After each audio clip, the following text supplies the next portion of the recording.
Thilakarathna, Dean Faculty of Law, Mr. Munasinghe, head presenters, and all the distinguished guests and participants here at this session based on the theme of challenges to national security and the post-pandemic era legal perspectives. Now, I would like to give a brief introduction to President's Counsel, Thilakarathna, the Honorable Chairperson of the KAAN session.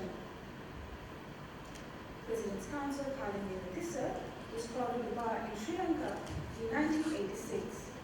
From 1987 to 1991, he functioned as a member of the Attorney General's Department. In 1991, resigning from the Attorney General's Department, he joined the unofficial bar. Mr. Thilakarathna was attached to the staff of Sri Lanka Law College since 1986 and lectured in a number of subjects. He has authored more than 40 publications in different areas of the law. From 2002 to 2003, he was elected as the Secretary of the Bar Association of Sri Lanka. He was appointed as President's Counsel in 2012. He was twice elected as the President of the Bar Association of Sri Lanka. Now, I would like to formally invite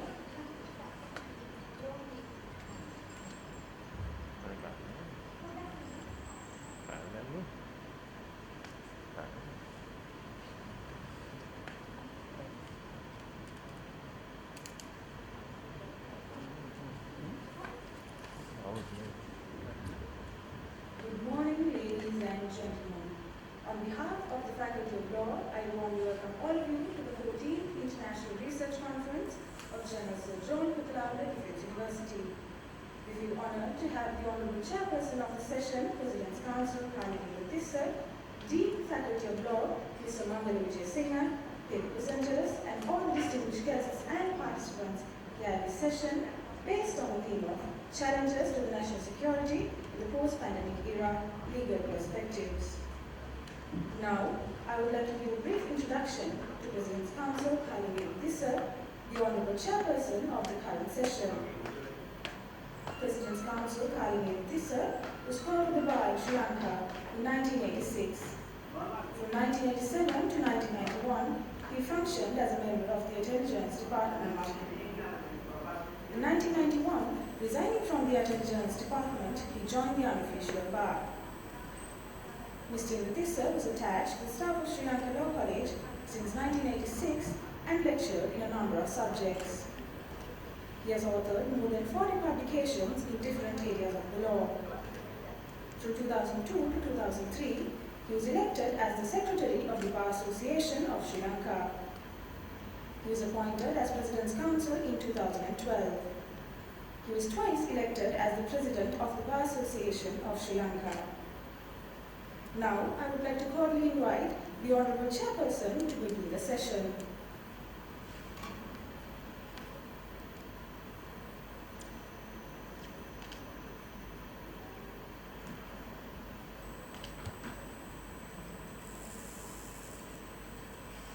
Good morning. Can you all hear me? Correct, thank you. Good morning, ladies and gentlemen. I am indeed deeply honored and privileged to be called upon by the Gunathilake Defense University to be the chairperson of the first technical session in respect of the conference. That is the 14th International Research Conference, IRC 2021, conducted by Sir John Gunathilake Defense University.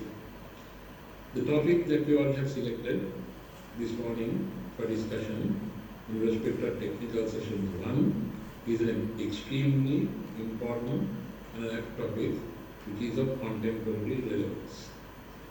Challenges to the national security in the post-pandemic era. Legal perspective is the theme of the conference as far as the first technical session is concerned. Ladies and gentlemen, national security plays a very significant role in the defense and the functions of a nation. Even the legal regime considers national security as a very pivotal and an extremely important aspect. The Latin maxim, salus Civitatis Suprema Lex recognizes the importance of legislation based on national security. Priority and prominence is given to such legislation, and in the context of the pandemic, it is extremely important that institutions, and especially law teaching institutions like the KBU, embark upon exercises of this nature in order to examine and research regarding the possible challenges which could crop up in the context of national security. Ladies and gentlemen, while thanking the KBU for having invited me to chair this first technical session of the 14th IRC 2021, I wish to make a comment that the KBU has taken a major step, being one of the youngest law teaching institutions in this country, to conduct a conference of this nature even during very, very hard, difficult and trying times. The first topic under consideration today will be of extremely important. It's an extremely important topic for the legal regime. Scales of natural justice in a military summary trial, a critical analysis with special reference to Sri Lanka. Ladies and gentlemen, the military discipline is treated or was treated in a different context by the legal systems of this country. But with the advancement of the concept of public law, with the advancement and the improvements which took place, or the expansion that took place in public law, the nature of summary trials and court-martials have been questioned before the tribunals of this country, especially at the appellate level, and different theories have evolved over the last so many years.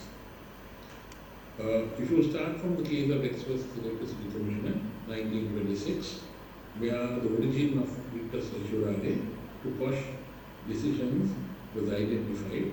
Bridge was Baldwin, Nakadari was Thilakarathna, and Thilakarathna was Balachandra, saw an expansion of the concept of public law with regards to decisions taken by tribunals. So what are the decisions that a military tribunal can take? And what is the approach a tribunal should follow? When it comes to the question of discipline versus rights of people would be the discussion of the first topic, and I'm honored to introduce the learned two authors, Mr. KAAN Thilakarathna, who currently serves as lecturer in law at the Institute of Human Resource Advancement at the University of Colombo. He has obtained his bachelor's degree in law from the University of Colombo with honors and his master's in law from General Sir John Gunathilake Defense University with a merit pass coming or being placed first in normal merit. He was called to bar in February 2018. And the co-author, Major HSD Mendis, he serves as the head of the Department of Military Law of the Faculty of Law at the Sir John Gunathilake Defense University. He holds a master's in law obtained from the General Sir John Gunathilake Defense University in 2020.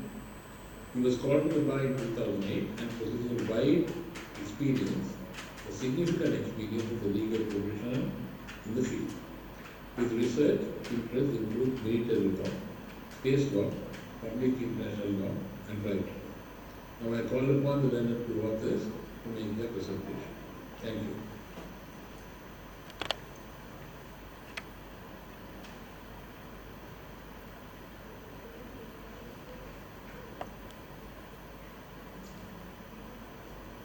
Morning. I hope I am audible.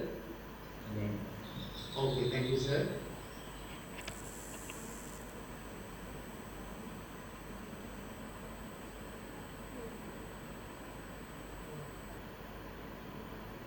Right, so I thank you very much, sir, for that introduction. So today I am here to discuss with Major HSD Mendis about scales of natural justice in a military summary trial, critical analysis with special reference to Sri Lanka. So this is the outline of the research. So coming to the background, as mentioned, military law has evolved to govern a distinct society of warriors and primary function, as we all know, is the protection of the country. And as a system of law, the military justice system can be identified as something distinctly different when we compare with the civilian counterparts, for the main reason that they serve for the protection of the country. And when it comes to the military justice system, we all know that military discipline is a sine qua non, which is an absolute requirement for the protection of the motherland at all costs. And also at the same time, we know that justice, as found in the civilian society, has also to be considered in the military context as well, since we cannot take them in isolation. So in this context, with this being said, and in this context, what is needed to be done is whether we need to find how the notion of natural justice and military discipline can coexist in the same system of military justice, where justice and fairness should be the ultimate objective. And in this regard, the concept of fair trial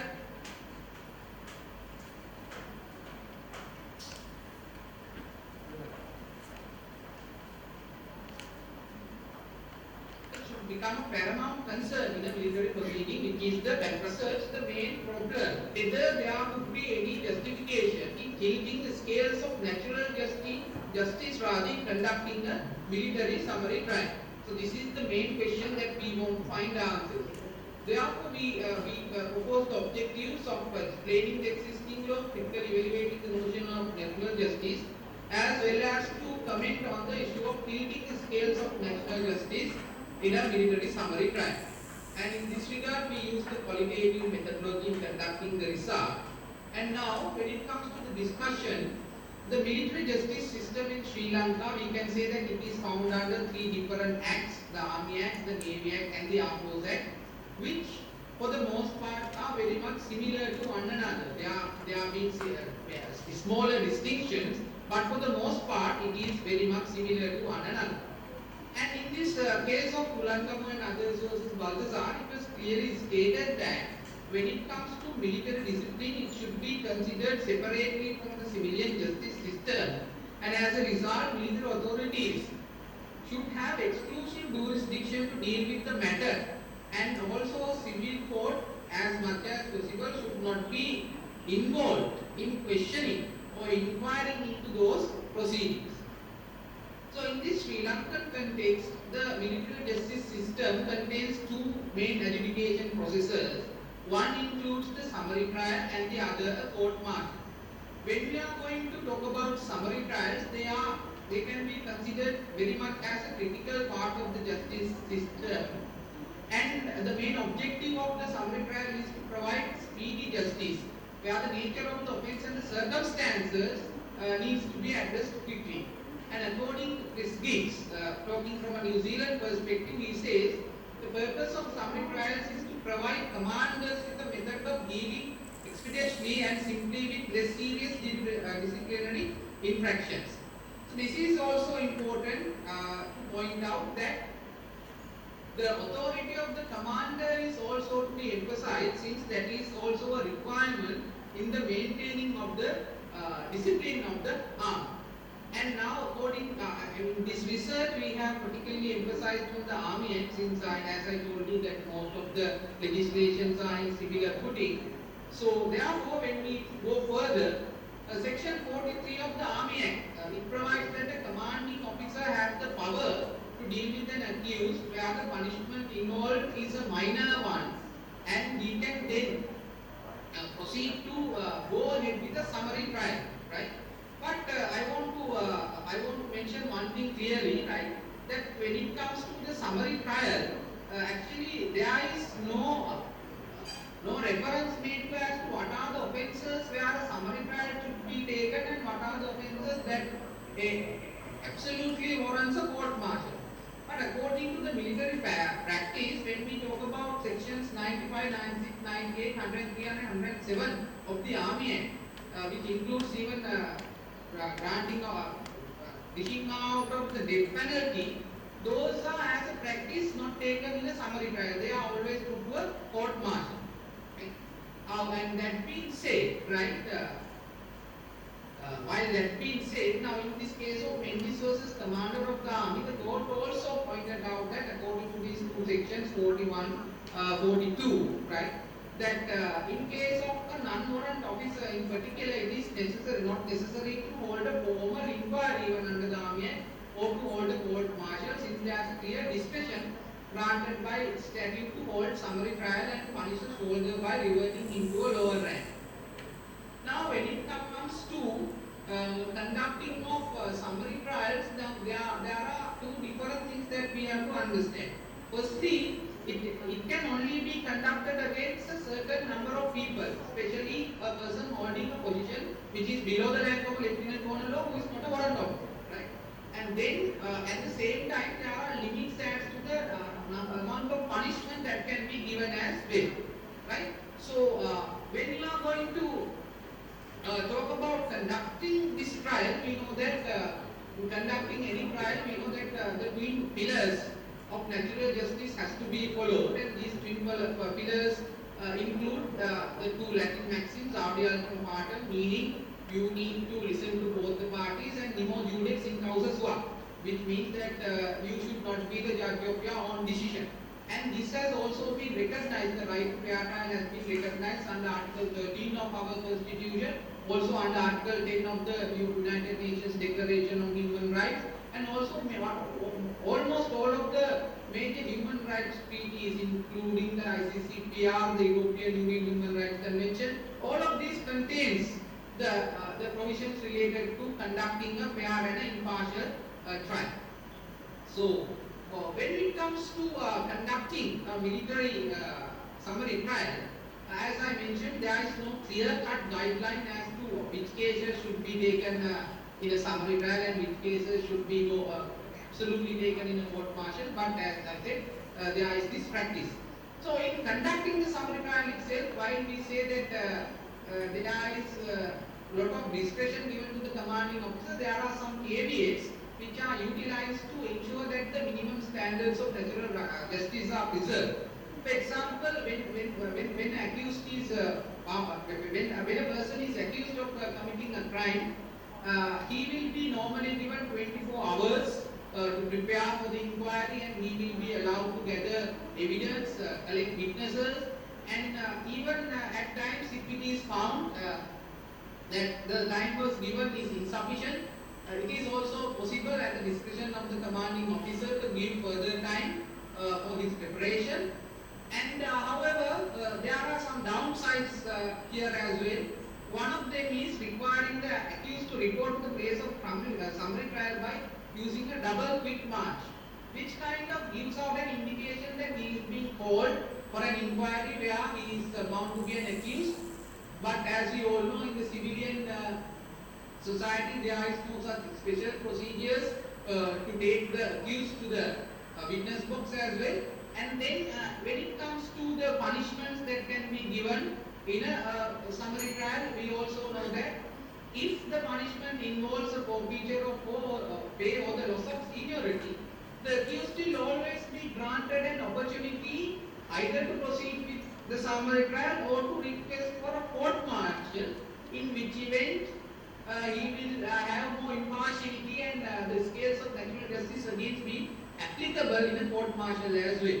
However, the most important thing is, even if the accused selects to be tried at a court martial, according to the practice and according to the law, that he cannot be given a more severe punishment than what has been proposed or what has been given in the summary trial stage. Right? And with this, when it comes to the recommendations and the conclusions, we can see that while there is much controversy in comparing the civilian justice system with the military justice system when it comes to conducting a summary trial, the Constitution itself does lay out that there are certain limitations upon the enjoyment of fundamental rights by the military personnel as provided under Article 15A. And also, when we think about the main twin pillars of military justice, which is the strictness and the effectiveness of the justice system, that for the most part, that the military summary trial has taken steps to maintain the minimum standards of natural justice. However, the only worrying thing is the overwhelming power given to the commanding officer, where he becomes the prosecutor and the judge. And this can be easily gotten rid of by using other person who is not directly involved in making the accusations and conducting the trial. But if we are able to place a different officer who is not directly involved in the proceeding as the judge, I think there is a great possibility of even getting rid of this biasness, which may be very apparent in the setting of a military summary trial, and this has been the case in New Zealand as well. And therefore we can conclude that while it is important that military discipline be maintained, and that at the same time military justice should not be compromised, or the notions of natural justice should not be compromised in conducting a summary trial, and therefore there is no requirement for taking the balance of natural justice in conducting a military summary trial, and as the law stands, does not also require such a taking of the balance, and that we can improve the military justice system by simply appointing a separate officer or a presiding officer to look into the matters, and therefore that can be found as a simple solution. Thank you so much.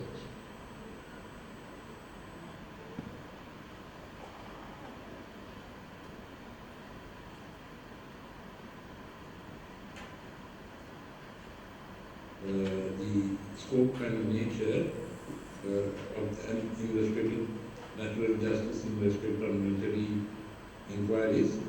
Ladies and gentlemen, move on to the second topic, that is exploration on principles of uniformity, impartiality and relevancy based on the applicability of law of evidence within the process of administration of justice in Sri Lanka. Whether it is civil litigation or criminal litigation, the subject of evidence plays a very huge role in determination of rights of people. Whenever parties go before court, the final, the defect or proof of a cause of action or an offence in a criminal matter is determined by the evidence that is laid before that particular tribunal. In that context, the law of evidence plays a significant role in all judicial proceedings, whether it is civil or criminal, as far as original courts are concerned. I had the pleasure to introduce to you to make this presentation on exploration of principles of uniformity, impartiality and relevancy based on the applicability of law of evidence within the process of administration of justice in Sri Lanka to ladies who have done an extensive research on this topic. First author, Ms. D.N.D. Kannangara, is a graduate of law at General Sir John Thilakarathna University and a final year undergraduate of the Department of English and Linguistics of the University of Sri Lanka. She holds membership in many local and international associations. This is her second experience in research publication. Her special interested areas are labor law, law of evidence, criminal law, human rights law, and international humanitarian law. The second author is a final year undergraduate, Ms. BANM Balachandra, is a final year undergraduate at the Faculty of Law of General Sir John University. This is her second experience in research publications. Her special and interested research areas are labor law, law of evidence, international humanitarian law, human rights law, and law of peace. I call upon the second set of speakers to talk on exploration of principles of uniformity, impartiality and relevancy based on applicability of law of evidence in the process of administration of justice in Sri Lanka.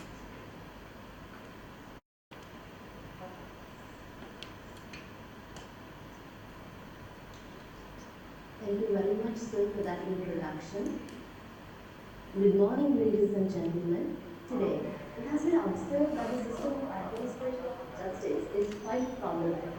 Have you ever think of the reason behind that? It's due to the complexity of issues which arise due to limited information, uniformity, impartiality, and relevancy. Therefore, considering the gap between practicality and existing legal system, I, Munasinghe,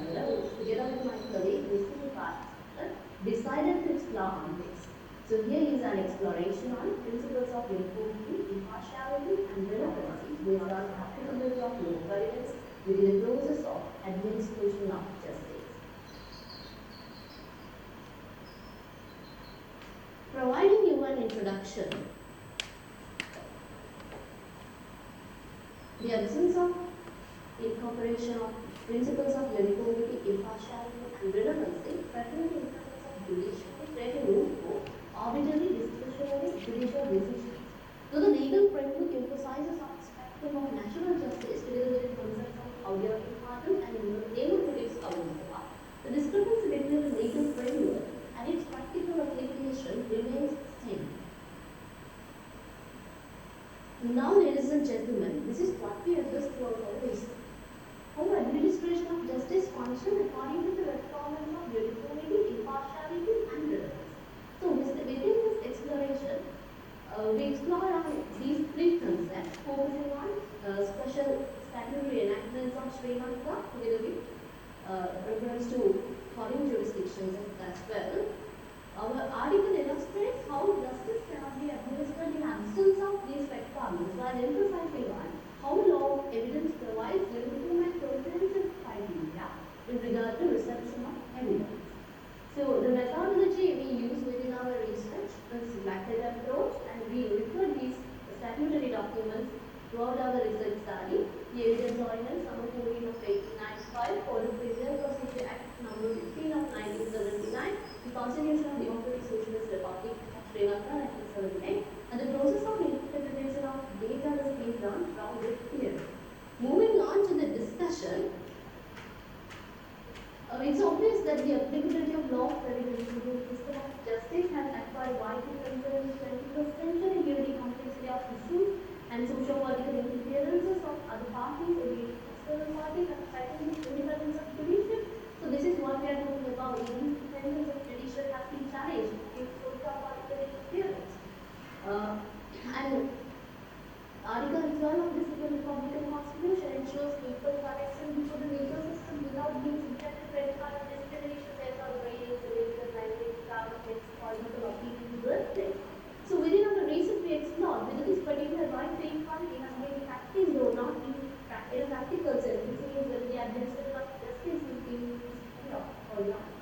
So moving on to this discussion on meeting the adherence of the principles of electoral justice, we have highlighted the three pillars. Now we have to part of the story, difference between both parties. We focus on the elements like to have notice of disaster, like to process some independence. In order to ensure impartiality, both parties should be treated equally. So it is under the principle of never to this common for the violence movement of the government state. It's directly relevant to assure the principle of impartiality. We also remember the case of Kannangara versus University of Thilakarathne, which is held that the decision made by the committee was challenged, not given to the hearing. Their natural justice principle was identified relating to an administrative action and using the natural justice principle for under-judiciary with the concept of time and the available application of natural justice principle widely exposed. So, but the thing is, in practicality, are still prevailing or something undergoing, or something happened behind. There might be loopholes. So that's why we are saying that the people should apply the principle of natural justice or in case of administrative justice. So principle of uniformity. Here this is very significant point which we address in our research. Winners associated with the system of justice expose litigants, financial resources as well as value to find the right neutrality to the system of justice, leading to total conflict of threatening the supremacy of law. So the research paper discusses the scope of principle of uniformity referring to certain sections within the Evidence Ordinance. We have provided here the illustration as a drawback of uniformity to the discrepancy in law-related marriage and divorce between marriage and divorce act and number 13 of 1951. We highlighted here the double marriage registration ordinance. As per that, both bride and groom should be signing the marriage, but there is a certain party who says no, the bride don't have to sign as a chance of signing the marriage. So is it fair or is it a kind of differentiation of that right of the female or kind of that no uniformity with the system of justice is unfair. So that's what we highlighted. So principle of impartiality. The judicial impartiality is recognized as a fundamental component of justice, and judges are expected to be impartial arbitrators. The legal disputes should be decided according to the law, from the violence, criminals, or political pressure. In order to preserve the principle of impartiality, the legal veteran group system will be active to reduce the justice system. So, providing the illustration, when it comes to a tourist diction in Canada, presence of a judicial council, which includes judges, lawyers, and members of the general public, can be identified as a progressive step here. When referring to the requirement of impartiality in the process of administrative of justice, Britain's reluctant jurisdiction, Trial of Evidence Ordinance establishes the legal credibility regarding the requirement of impartiality through the process of examination of witnesses. So, our study here is statutory recognition together with the. So, when it comes to principle of relevancy, it is evident that the evidence ordinance deals with the relevancy of facts. And as per section 5 of evidence ordinance, evidence will be given here is for proceeding for the existence or non-existence of the fact issue or the manner of such other facts, as hearing of declared to be relevant and of novators. So, it is important to mention that section 5 marks a dividing point, setting an onset for the discussion of relevancy. And when you go through our recent study, you will find its application in depth. So in the case R versus Wells and case, actually the case is based on the relevance of facts proving conflict transaction. However, in that particular case, it was argued about the precise reach and extent of details. Are there wrongs to factual issues involved? And it is held that it was not admissible. Therefore, when referring towards the jurisdiction of the United Kingdom, I concerns relevancy, admissibility, and relevance. It is further depicts that the evidence of whatever fact must be both relevant and admissible. So, moving on to the conclusion, we have clearly pointed out in our recent paper that research through the evidence ordinance provided a strong foundation to public for the purpose of administering justice, despite its ambiguities and circumstances, therefore, ladies and gentlemen, irrespective of social policy, need to be regulated and the system of justice to be strengthened in order to ensure the independence of judiciary, independence of judicial control of justice and treatment in front of law for every individual. So, providing you the recommendation, we have highlighted in our research study that we should take strong legal measures to avoid leadership to so independence for the system of administration of justice and should reduce the ambiguousness of rules and regulations provided in the evidence ordinance number 14 of 1995. We will no to safeguard the offenders through their own justice. And the legal professionals should assure the proper application of rule of law in the system of administration of justice and need of implementing an action plan and eliminating the undue delay in the litigation process in order to achieve uniformity, impartiality, and relevancy in the system of justice. So the government should press to administration of justice while restoring the faith in judiciary to encourage supremacy of law. Here are the references, and thank you very much.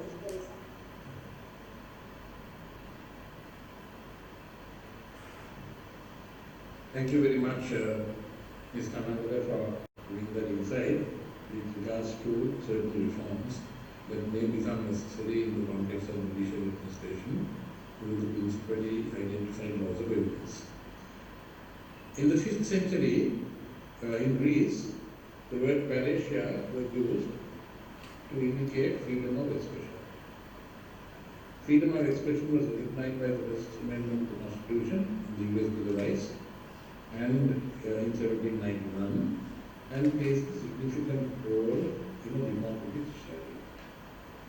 But on the one hand, while freedom of expression is extremely important, there are certain restrictions which are imposed by the Constitution of this country itself, and also in view of the concept of national security, there are certain situations where the freedom cannot be considered as a loose freedom. While retaining the right of individuals to perform matters of public nature, such community should be controlled in certain ways, subject to the rights of people and the rule of law. That appears to be the theme of paper number 3, that is freedom of expression in cyberspace, protecting rights of privacy and public security and freedom.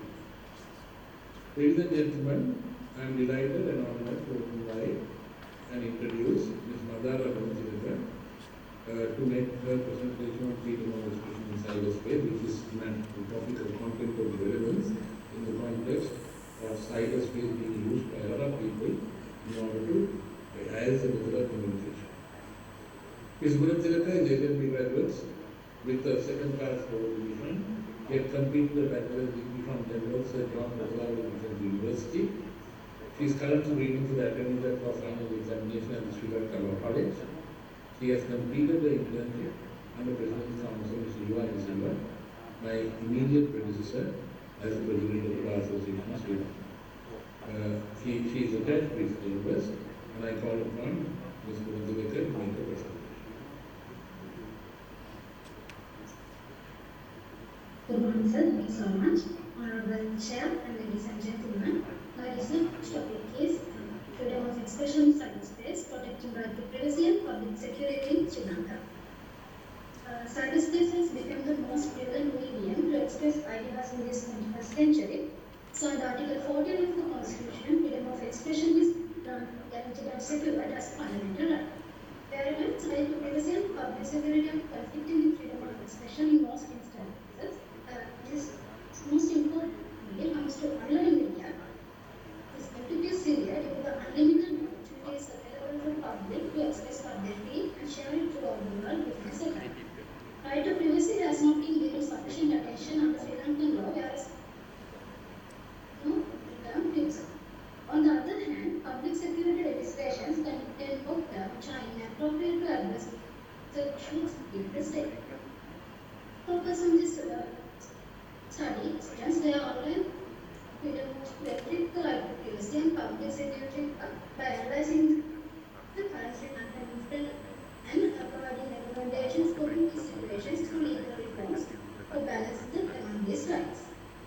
In this 21st century, access become an essential right, offering millions of opportunities for people to express and share it throughout the world instantly. And the problem is that even though Sri Lanka provides strong protection for freedom of expression, the relative public security put not enough attention in order to address the new issues and threats arising due to online freedom of speech. My research objectives are that identify, examine, and analyze the existing legal framework in Sri Lanka and impact privacy and public security recognition in cyberspace. And finally, to recommend for balancing the content between is right. Black-letter approach and empirical data analysis were the main methodologies used in this research. Black-letter approach applied to evaluate the existing legal provisions in Sri Lanka, whereas the empirical analysis is allowed to examine and analyze the identified legal provisions with practical experiences. Since this is a qualitative cyber research, my main concern is on gathering qualitative data. Under that, I have gathered constitutional provisions, acts, ordinances, case laws, and relevant international conventions and declarations. Under primary sources, I have examined constitutional provisions, statutes, acts, regulations, case laws, conventions, whereas journal articles, books, publications. Likewise, I have used those as secondary sources. Under research and discussion, I have analyzed the existing legal framework in Sri Lanka. First, freedom of cyberspace. Under Article 14(1)(a) of Sri Lanka of speech, publication is protected as respected, secured, and above all the organs of the government and shall not be denied as per Article 4D. Rights turned to Article 14(1)(a) is the restrictions under that, in the right of Article 15(2) of the Constitution, expression may be legal specified by law in racial and religious harmony or the parliamentary privilege of defamation or incitement to an offence. 15(7) is objected to such restrictions as may be prescribed by law in the interest of national security of public humanity. In the other law stands for regulations and the law protecting public security as per Article 6. In the case of multiplicity, it is decided that in Sri Lankan context, constitutional provisions do not have a direct obligation and limitations upon constitutional provisions should be reasonable or necessary. Therefore, lacking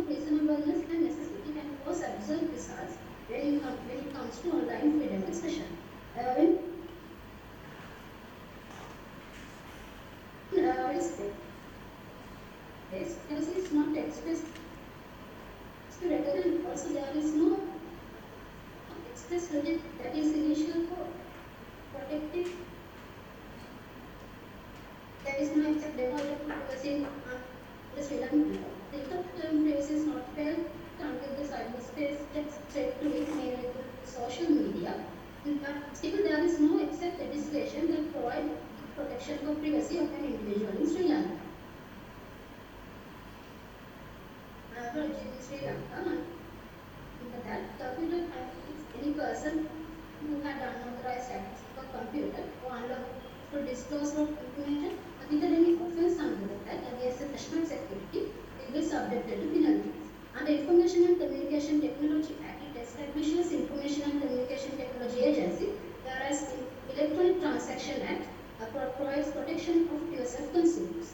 Moreover, Obscene Publication Ordinance, Section 268B, 268C of the Penal Code Amendment Act attempted to provide privacy law regime in Sri Lanka.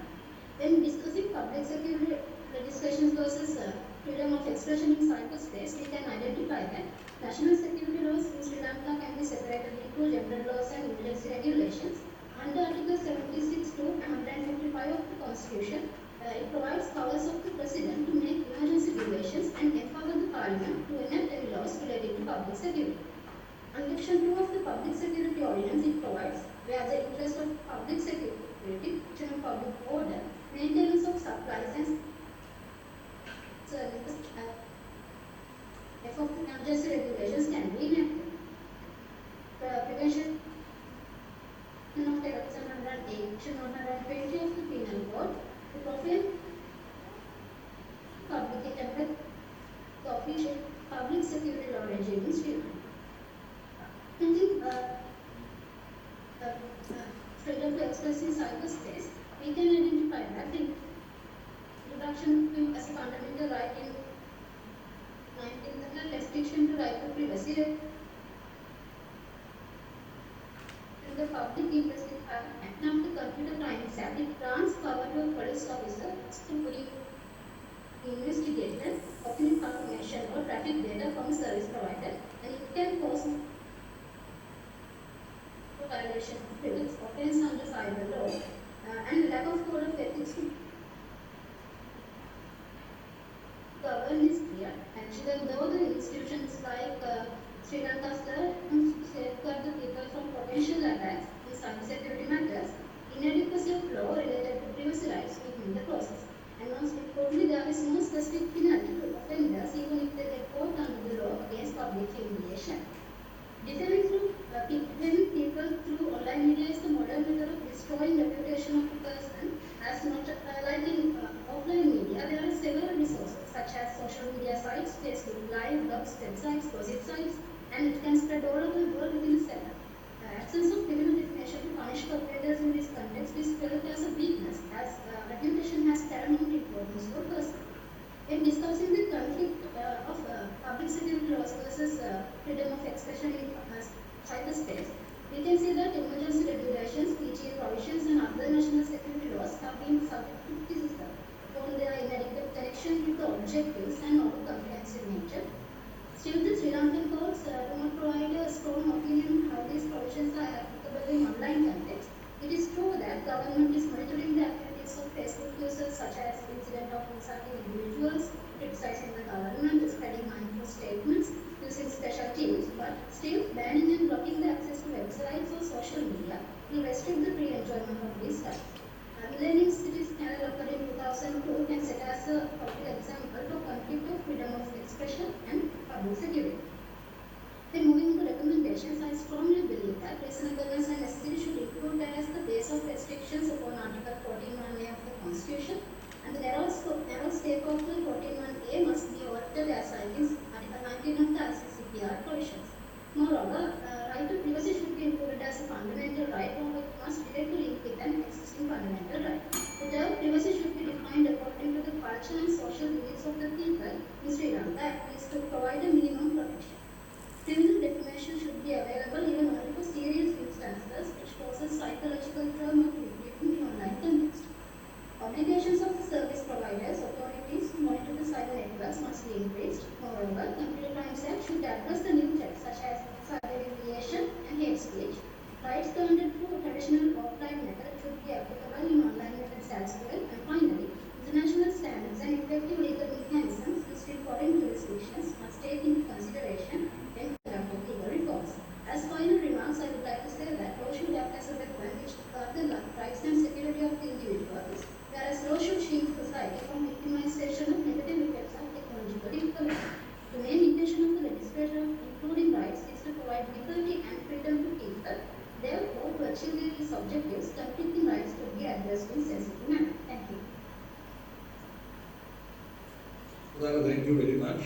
I was deeply focusing attention on your presentation, which is very, very important. You touched upon two matters which are extremely important in the context of any law reform pertaining to the protection of this concept of cybersecurity. One was through the introduction of criminal defamation laws, that is very, very important.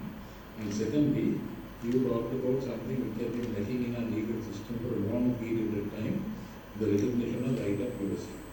Those are two issues which the legislature and the lawmakers and the draftsmen will have to sit down and consider and try to make, whenever laws are being formed, and try to introduce for the betterment of the legal system of this country.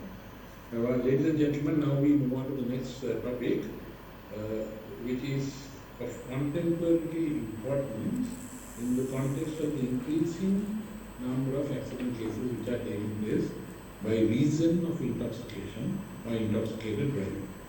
Criminal proceedings of drunk driving cases in Sri Lanka and analysis of law and practice. I am deeply honored to introduce Mr. K.C. Munasinghe, who is an attorney at law and a senior associate at Sudha Pereira Associates, one of the leading law firms in Sri Lanka. He has obtained a LLB honours degree from the Faculty of Law, University of Colombo, Sri Lanka. He is also serving as a visiting lecturer at the Faculty of Business Studies and Finance at the University of Wayamba, Sri Lanka. So I call upon Mr. Munasinghe to speak and make his presentation on this topic, which is of contemporary importance and relevance to the criminal justice system of this country. Mr. Munasinghe.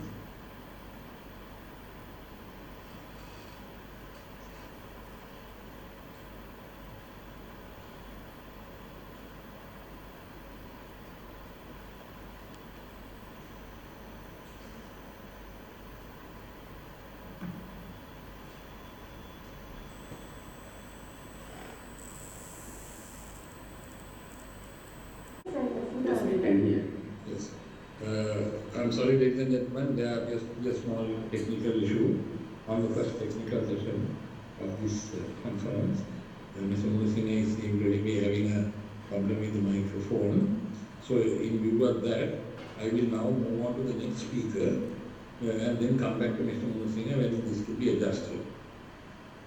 Ladies and gentlemen, Sri Lankan legal system has the structure of courts in place, and the structure of courts which have been identified by the Judicature Act of 1978 plays a significant role in the administration of justice. Now, quite apart from the tribunals which are established in terms of the constitution and also in terms of the provisions of the Judicature Act, there are certain other tribunals sometimes who are called upon to pronounce upon certain rights contained to such commissions. Those are the commissions which are appointed under our judicial system. Statutory commissions and their consequences in Sri Lanka, from a legal perspective, is the next topic. I am honoured and privileged to introduce Ms. SMAG Senevirathne, who is an attorney at law and registered company secretary. She holds a double bachelor's degree in law and natural science, also an MBA from the University of Western Sydney, and 2 masters, which is a remarkable academic record, from the University of Colombo and Gunathilake Defence University. Her main research interest areas are corporate law, criminal law, and jurisprudence. Ladies and gentlemen, I call upon the author, Ms. Senevirathne, to make the presentation on statutory commissions and their consequences in Sri Lanka with a legal perspective.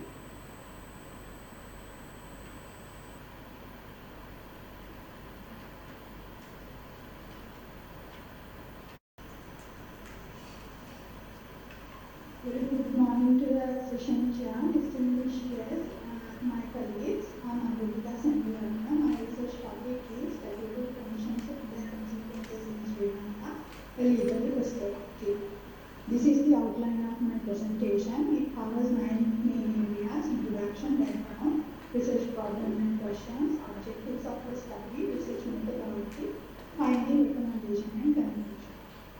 We all, as the members of committee, have experience and comments contained about the inefficiencies in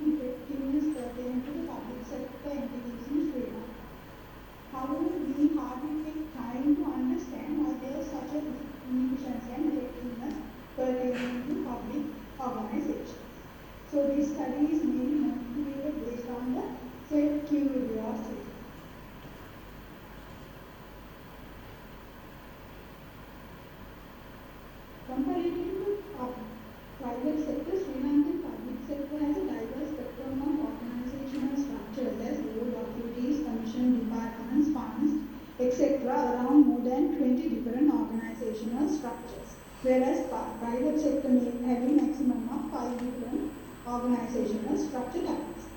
Also, within the same form of public entities, there are drastic similarities, including their organizational structures and related characteristics relating to law. Therefore, such diversification within a common category of public entities has resulted in many economic, social, managerial, and legal consequences. Statutory bodies are known as entities established as an area of expertise and to make recommendations for a selected activity. Such entities gain power, authority, and ruling from the Constitution or statute, either through executive or legislature. Sri Lanka has a diverse range of statutory bodies with different organizational structures, trade, functions, and powers. However, due to this said diversification and lack of proper legal framework to establish and govern such entities, there are many issues pertaining to the public sector institutions such as high inefficiency, overlap of functions and powers among different institutions, and resulted complicated and confusing processes, absence of demarcation of scope, authorities, and lack of accountability, etc. Based on the frequency of formation of different forms of public entities in Sri Lanka, Sri Lankan public sector has shown no preference and inclination towards commission, especially after the post-independent comparative to other statutory bodies.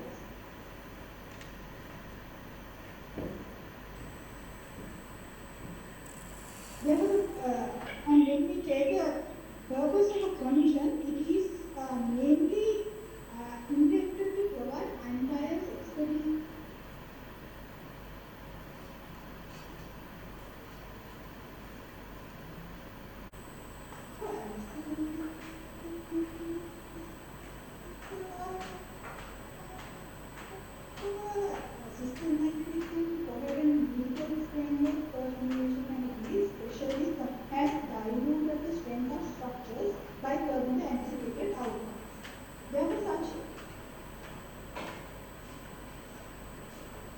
Recording in progress.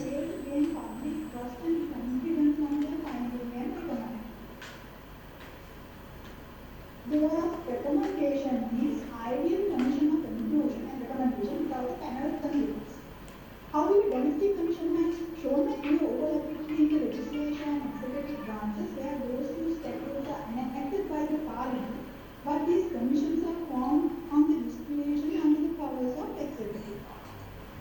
Also, the primary accountability of this commission, their independence, nature of establishment of the commissions greatly vary on the degree of political and state power. Therefore, it is recommended to formulate a comprehensive and systematic legal framework applicable for public entities in order to streamline and structure them based on their legal and functional characteristics to make Sri Lankan public sector more viable, productive, and effective.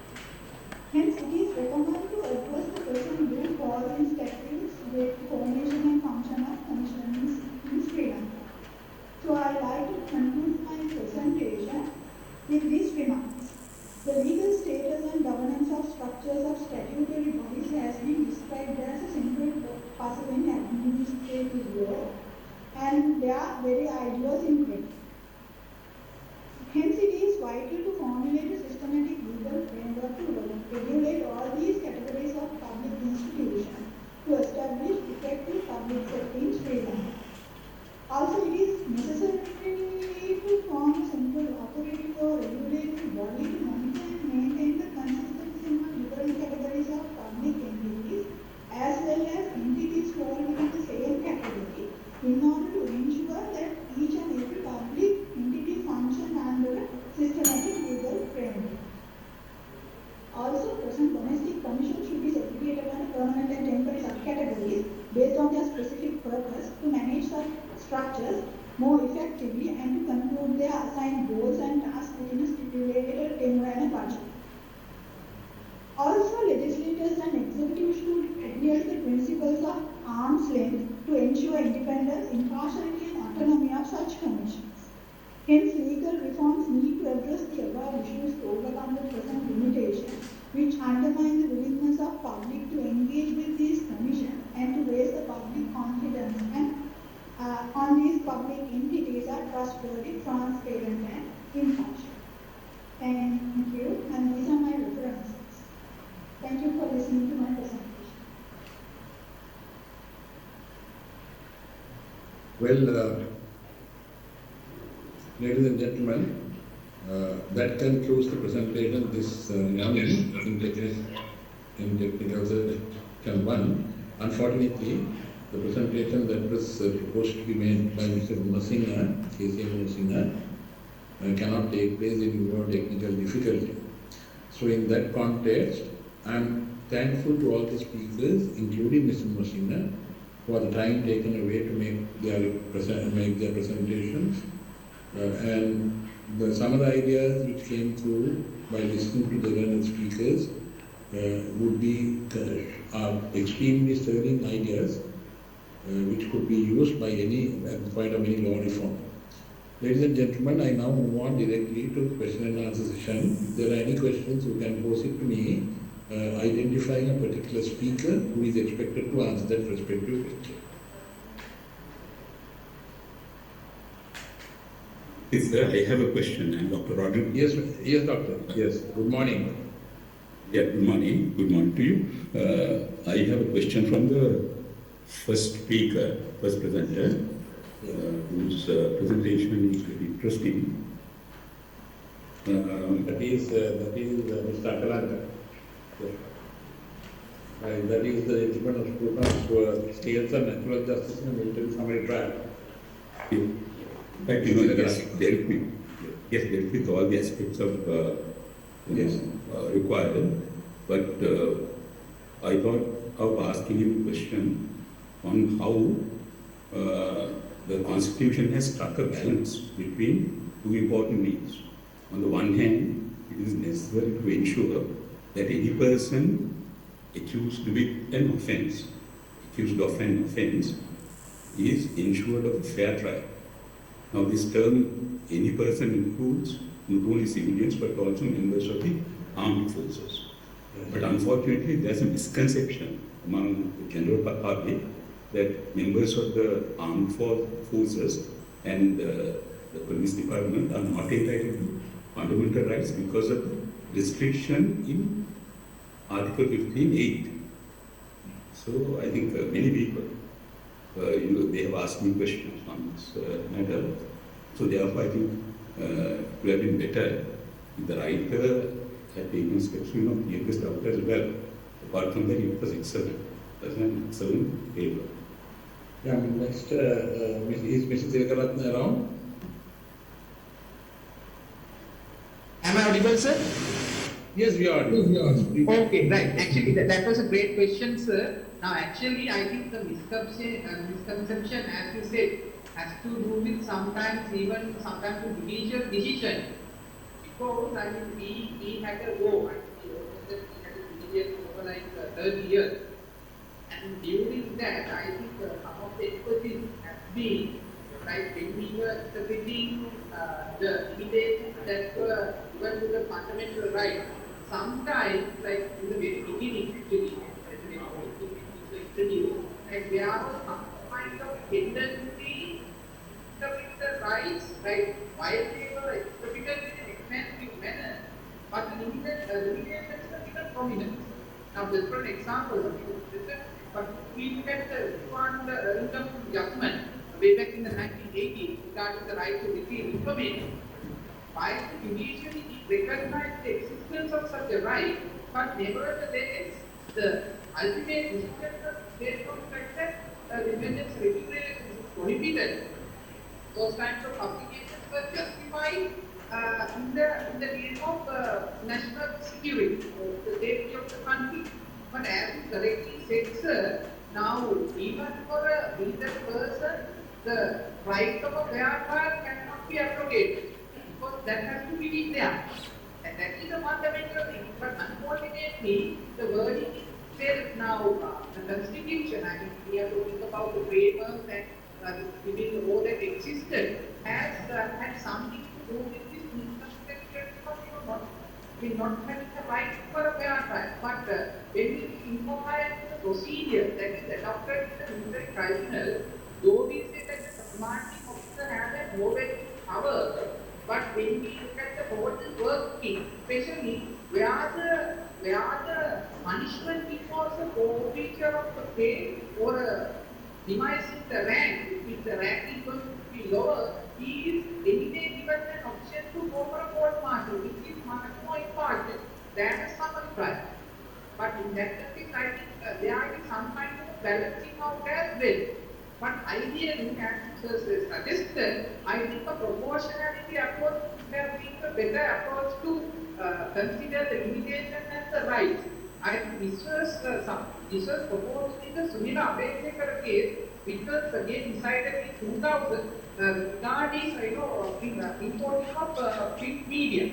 So I think that kind of approach in this modern justice can be advanced. And that's my opinion.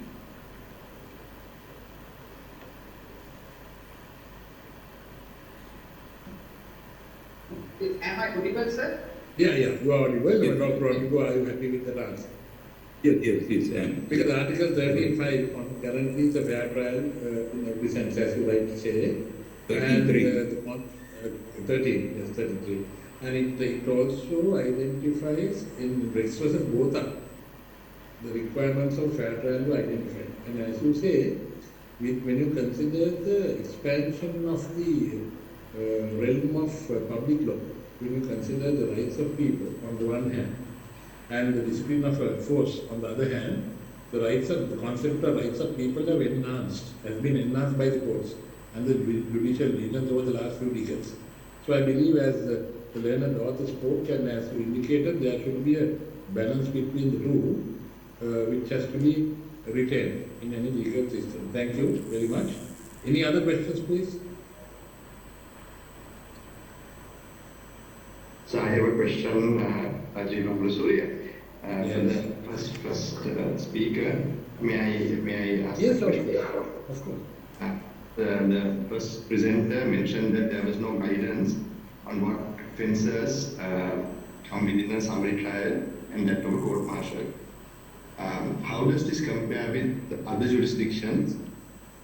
Is a practice sufficient to have this distinction? And is this an area for possible reform? Yes, I hope I am audible. Yes, you are. Go ahead. Unfortunately, sir, we did not require with the other countries really to make kind of distinction. But only thing that we found was that in practice, especially with the death penalty can be carried up, as we all know that there are some of the offences that we find under the Army Act, especially that the death penalty can be given. So as a practice, what they have done is that in such kind of situation, they have used the court martial.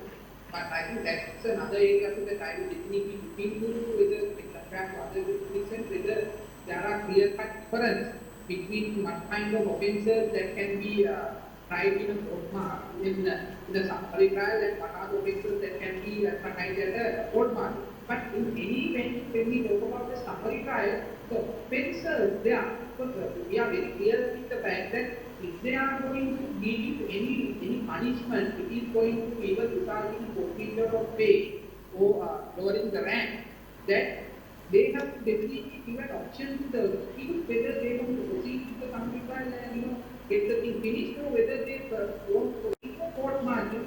So from that also what we can understand is that the more severe the punishment is going to be, more likely that it is going to be given to a court martial. So now summary trials are very important in doing expedient justice, because in a military system, if we are going to the Indian system and going to allow appeals and prolong the proceeding, that is not going to go away. That is the main objective of done. It is better than it. I mean, if I am allowed to quote, right, there is a great movie also, like Few Good Men, where the integrity of the system is questioned. But then I know that most people will not attack, but they do say that when you are fighting a war, some of the things may have to be sacrificed, but it is not the ultimate sacrifice. I am not saying that the principles of natural justice should be justified, sacrificed.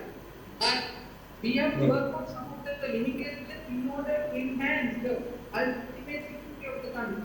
So in that sense, I will also look into in our future research as whether such kind of a distinction has also been made and so make appropriate recommendations to Sri Lanka.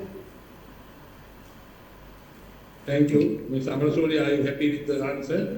Yes, sir. You're very articulate. Yeah, the learned speaker quoted a very important thing. I think he quoted Churchill, Sir Winston Churchill, where he said that times of war, the ordinary laws have to go down.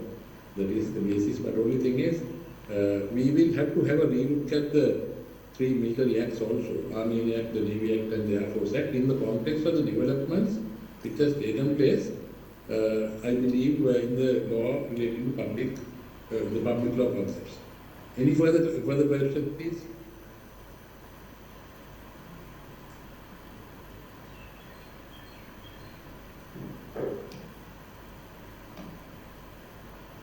Any further questions?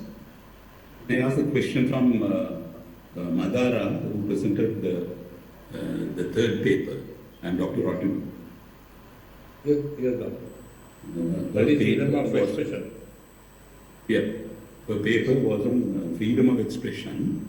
Yes. There, she also referred to the criminal defamation provisions in the penal code, which were abolished, repealed in 2002 by an amendment to the penal code. And I think it was necessary. These matters are not static, and they should be dynamic. They should change with the society, with the needs and aspirations of the community. I think that was the reason why it was, because on the one hand it is important to expand the scope of the freedom of speech, and on the other hand it's also important to impose certain limitations. So I think she has not referred to Thilakarathna's case, which I think is an important case, Sunday leader case. She has not referred to it. I think it was Justice Hektea made a very important observation and comment on the restrictions.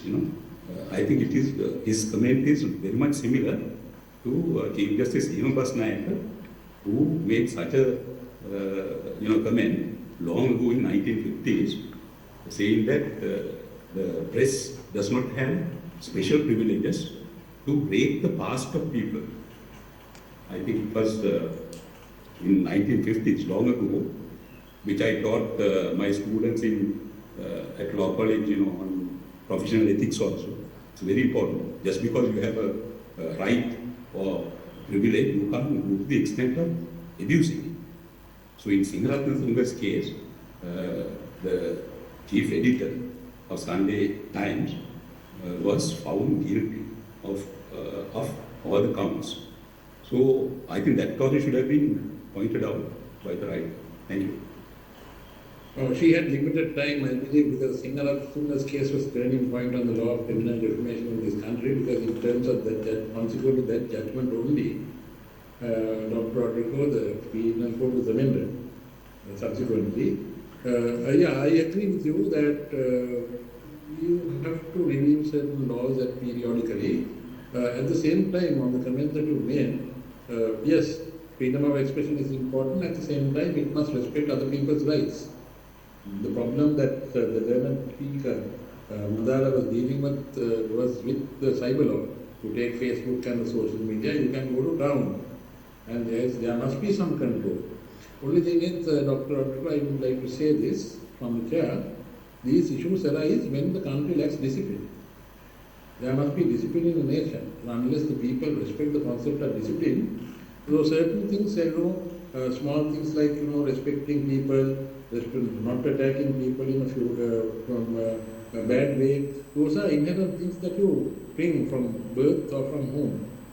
So, unfortunately, for the last 40 years, this country has a problem with discipline. So, periodical review, yes, I agree. Any further questions before we wind up? Sir, I have a question from Anuradha Senevirathne. Yes. And Mahesh Abhenayaka. Yes, Mahesh. Go ahead. Anuradha, can you brief that your research area is applicability of the statutory commissions in Sri Lanka, and that you have discussed about the aspects concerning presidential, the commissions, etc. And you discuss about the collection of the primary data and the secondary data. And can you briefly explain about your research methodology in line with your research? Is our brother there? Basically, yes, sir. Can you hear me? Yes. Can you briefly explain about your research methodology? You have mentioned about how to collect the primary data and the secondary data.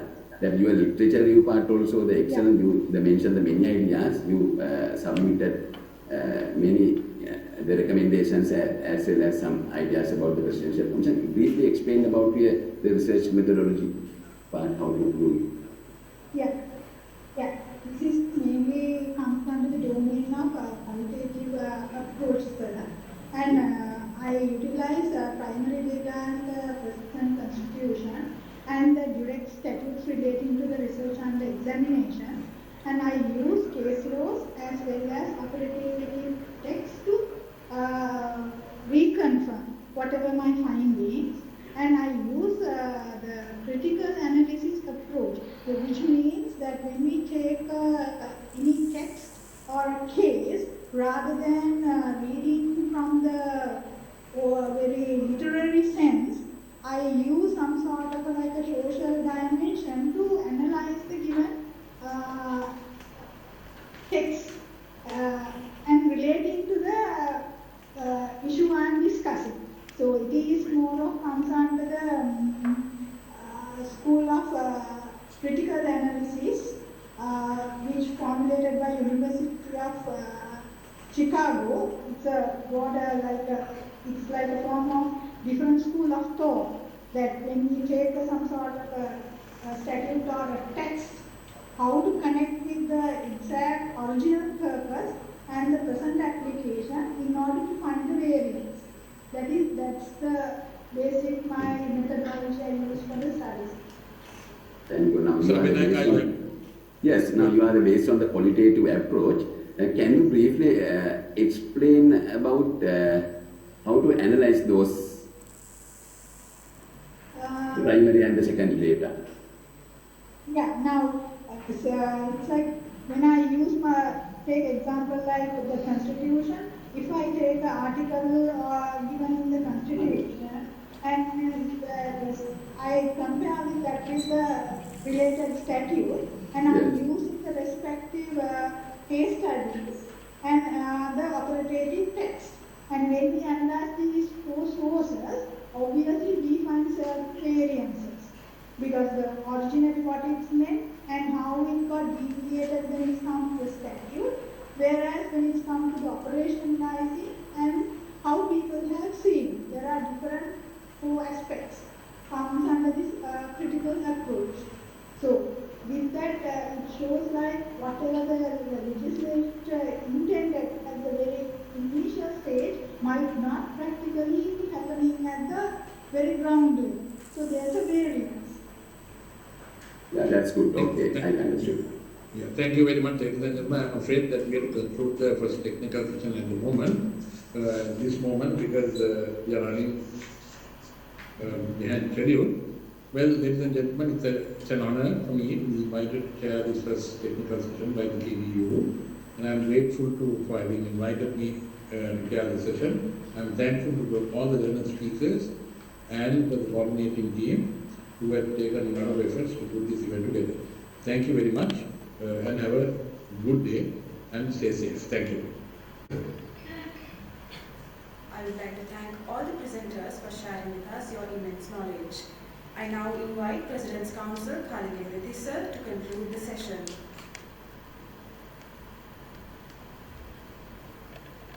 Well, ladies and gentlemen, once again, it was a very interesting session. The topics were diverse and the inputs were good, and that leaves a lot of food for thought for everybody.